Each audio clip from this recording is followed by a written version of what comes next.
నమస్కారం. ఈరోజు మనతో పాటు స్టూడియోలో ప్రముఖ ఆధ్యాత్మికవేత్త జ్యోతిష నిపుణులు ప్రొఫెసర్ డాక్టర్ ముల్లపూడి సత్యనారాయణ మూర్తి గారు ఉన్నారు. నమస్కారం గురుగారు. నమస్కారం మాస్టర్ చరిత. మే నెల రాశి ఫలాలలో ముందుగా మేషరాశి గురించి చెప్తారా? మనకి ఈ మే నెల 2024 సంవత్సరానికి గాను రాశి ఫలితాలు మనం చెప్పుకుందాం. ముందుగా ఈ గ్రహస్థితి మే నెలలో కుజుడు మీనరాశిలో ఉంటాడు. తర్వాత బుధుడు సవ్యదశలోకి వచ్చి 25 ఏప్రిల్ నుంచి మీనరాశిలో ఉంటాడు. రాహు ఎలాగో అక్కడే ఉన్నాడు మీనరాశిలో. తర్వాత బుధుడు 10 మే నుంచి మేషరాశి, రవి 13 ఏప్రిల్ నుంచి మేషరాశి, శుక్రుడు 24 ఏప్రిల్ నుంచి మేషరాశి. ఆ తర్వాత 19 మే నుంచి శుక్రుడు వృషభ రాశి, 14 మే నుంచి రవి వృషభ రాశి. ఈ విధంగా గ్రహస్థితి ఉంది. కాబట్టి మేషరాశి వారికి మనకి ఈ నెల ఎలా ఉంది అంటే ఆదాయము 8, వ్యయం 14గా ఉంది. ఖర్చు ఎక్కువ కనబడుతుంది, కష్టాలు ఎక్కువ కనబడుతున్నాయి. అలాగే రాజ్యపూజ్యం 14, అవమానం 3గా ఉంది. అంటే గౌరవం ఎక్కువగా ఉంది. కాబట్టి మేషరాశి వారికి ఎప్పుడైతే రవి చక్కగా మేషంలో ఉచ్చస్థితిలో ఉన్నాడు కాబట్టి వృత్తి, వ్యాపార, ఉద్యోగ విషయాల్లో వాళ్ళకి చాలా బాగుంటుంది. గవర్నమెంట్ ఉద్యోగస్తులకైతే ఇక ఫుల్ గవర్నమెంట్లో నుంచి ఫుల్ సపోర్ట్ వాళ్ళకి రావాల్సినటువంటి టీఏలు, డిఏలు, అరియర్స్లు ఇవన్నీ కూడా వచ్చేస్తాయి. ఏది కూడా గవర్నమెంట్ బకాయి ఉంచుకోదు.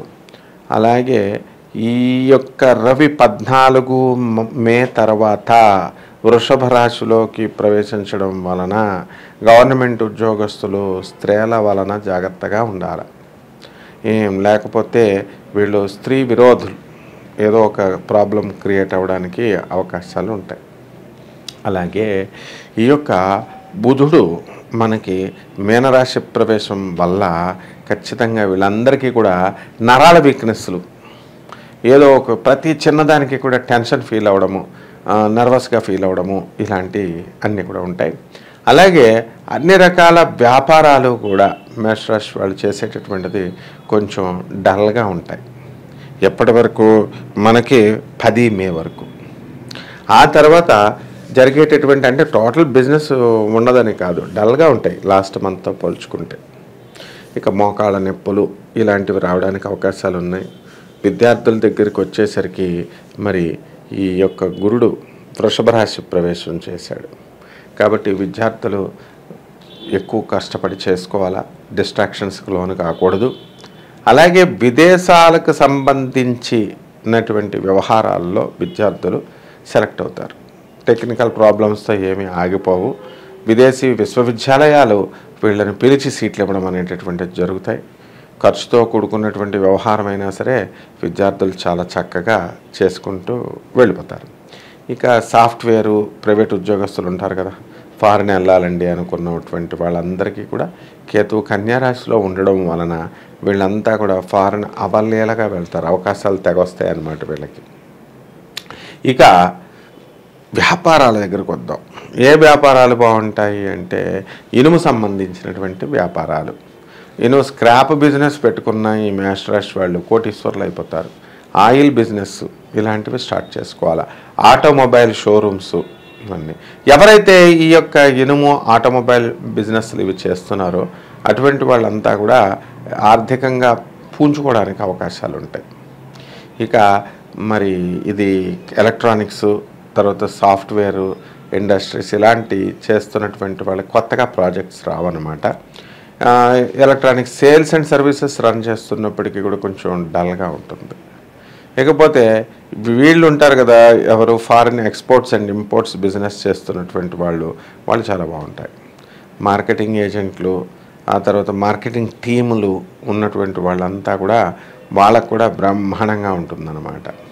అయితే లాస్ట్ నెలంతా కూడా యాక్సిడెంట్లతో పాపం బాధపడుతూ వచ్చారు. ఈ మేషరాశి వాళ్ళకి ఎప్పుడు మనకి 23 ఏప్రిల్ నుంచి యాక్సిడెంట్ భయాలు పోయి హ్యాపీగా ఉండడం అనేటటువంటిది జరుగుతోంది. ఇక వీళ్ళు స్థలాలు ఉన్న వాళ్ళు ఉంటారు కదా, ఇళ్ల స్థలాలు లేనటువంటి వాళ్ళు, ఆ ఇల్లు ఎవరికైతే స్థలాలు లేవో వాళ్ళు కొంచెం ఎక్కువ రేటుతో వీళ్ళు కొనుక్కోవాల్సినటువంటి అవసరం ఉంది. ఇక వీళ్ళ పేరు మీద స్థలాలు ఉన్నటువంటి వాళ్ళు ఉంటారు కదా, వాళ్ళకి కొంచెం ఒక 75% రేటు రావడానికి అవకాశాలు ఉంటాయి. అలాగే ఈ యొక్క బంగారం ఈ మే 3వ వారము 4వ వారంలో బంగారం నష్టపోవడానికి వీళ్ళకి అవకాశాలు ఉంటాయి. సాధారణంగా ఆడవాళ్ళు ఒకరికొకళ్ళు అప్పులు ఇచ్చుకుంటూ ఉంటారు కదా, తర్వాత మగాళ్ళు వీళ్ళకి ఎలాగా బంగారం ఎప్పుడైనా తాకట్టు పెట్టడము ఇలాంటివి కనుక చేసినట్లయితే అవన్నీ కూడా మళ్ళీ విడిపించుకోలేనటువంటి పరిస్థితి అన్నమాట. ఈ విధంగా ఈ యొక్క మేషరాశి వారి యొక్క పరిస్థితి ఉంటుంది. అయితే ఇందులో మేషరాశి మహిళలు ఉన్నారు కదా, వాళ్ళకందరికీ కూడా చక్కగా ఈ యొక్క 14 మే తర్వాత నుంచి బాగుంటుంది. నెక్స్ట్ 19 మే తర్వాత ఫుల్ ఇంకా పుంజుకుంటారనమాట. అయితే కళ్ళ వ్యాధులు రావడం కానీ లేకపోతే కళ్ళు దెబ్బతినడానికి అవకాశాలు ఉంటాయి, ఐ ఇంజురీస్ అన్నమాట.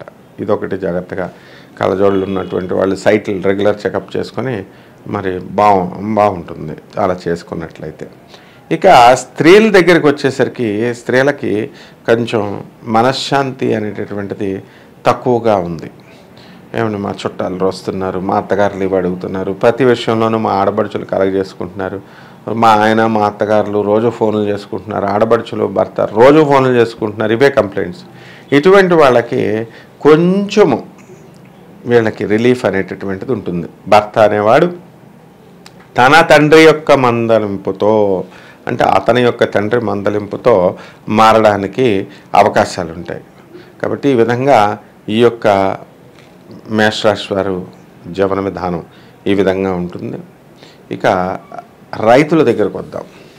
రైతులు వచ్చేసరికి వ్యాపారాలు వాళ్ళు ఇష్టం వచ్చిన పంటలు వేసుకున్నారు, కమర్షియల్ క్రాప్స్ పెంచాల్సినటువంటి అవసరం ఉంది. ఈ యొక్క రైతులు రేట్లు పెరగాల్సినటువంటి అవసరం ఉంది. వీళ్ళు పాపం పంట అయితే పండిస్తున్నారు కానీ పంట ఓ మాదిరిగా వచ్చింది పంట. ఆ తర్వాత అవి ఏజెంట్లకి, ఈ గవర్నమెంట్ రైతు బజార్లకి వాళ్ళకి ఇవ్వకుండా ఏజెంట్లకి ఇవ్వడం అనేటటువంటిది జరుగుతుంది. తద్వారా వీళ్ళు నష్టపోవడానికి అవకాశాలు ఉన్నాయి. కాబట్టి అలా కాకుండా రైతులు డైరెక్ట్గా వీళ్ళే చేసుకుంటే బాగుంటుంది. ఇక మానసిక ప్రవృత్తి అనేటటువంటిది ఈ మేషరాశి వారికి ఫుల్గా పుంజుకుంటుంది. వ్యక్తిత్వం పూర్తిగా వచ్చేస్తుంది. అందువల్ల ఎవరైనా సరే మాట కనుక వీళ్ళని అంటే కరుస్తారనమాట. ఇప్పుడు మేషరాశికి అంతా రవి ఫుల్ పవర్లోకి వచ్చేసాడనమాట. కాబట్టి ఈ మేషరాశి వారికి బ్రహ్మాండంగా ఉందని మనం చెప్పుకోవచ్చు. వారికి మంచి ఫలితాల కోసం ఏమన్నా పూజలు లేకపోతే ఏమన్నా దానాలు చెప్తారా? ఈ యొక్క మేషరాశి వారికి రాహు జపం చేసుకోవాలా, రాహు స్తోత్రాలు చదువుకోవాలా, రాహుకి కిలోంపావు మినువుల్ని ఆవుపేడ రంగు ఉన్నటువంటి వస్త్రాన్ని ఇచ్చి లేదా నాచు రంగు ఉన్నటువంటి వస్త్రాన్ని పేద బ్రాహ్మణులకి దానం చేయాలి గుళ్ళో. అలాగే వీళ్ళకి ఈ యొక్క మినుములు మనం దానం చేసాం కదా, అలాగే దుర్గాదేవికి ఆరాధన అనేటటువంటిది ఇంట్లో వీళ్ళు చేసుకోవాలా. దుర్గాదేవికి సంబంధించినటువంటి దేవాలయాలకి వెళ్ళి మనం కనుక